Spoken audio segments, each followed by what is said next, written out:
We begin with more protests across New York City today. Voices are being heard. Reforms are happening. The mother of Eric Garner celebrating the changes with protesters. CBS 2's Cory James begins our team coverage tonight from Foley Square. Cory.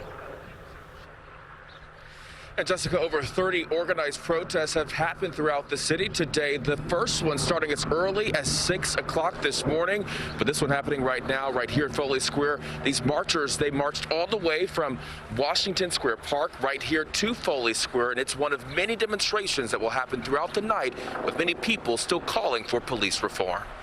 Black Lives Matter! The fight for change continued for a third straight week as thousands of demonstrators hit New York City streets. Some were local, others traveled here to be part of the movement. And I drove down from Boston yesterday to come and do this, and I'm happy to be part of this and use my voice and my privilege to make a change. We were there when this group called Asians for Black Lives gathered at Washington Square Park in Greenwich Village. Systemic racism has existed in America for so long, and I feel like there needs to be more unity amongst POCs, people of color, across the board. I think it's the first time I've seen everyone come together of all race, all nations around the entire world to come together to fight for us, for our people. As they prepared to walk over a mile to Foley Square up in Harlem, Senator Brian Benjamin was wrapping up his rally, where people celebrated the signing of the Eric Garner Anti-Chokehold Act. The new law in New York bans the use of chokeholds by law enforcement and makes it so that a police officer who injures or kills someone through the use of a chokehold or similar restraint can be charged with a Class C felony and face up to 15 years in prison. With this bill, anyone who commits that act again will be held accountable and will do jail time. I think that sends a clear message to the police.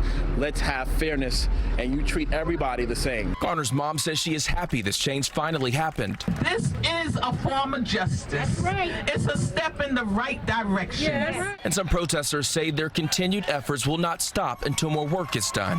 I'm so happy and relieved that America's finally waking up and seeing what needs to happen. I hope it keeps going until, systematic change happens.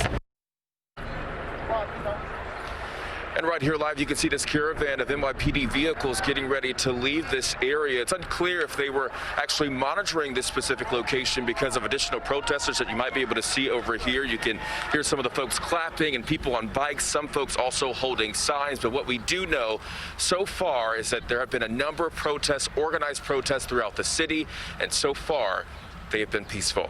Reporting live from Foley Square, Cory James, CBS 2 News. All right, Cory, thanks so much.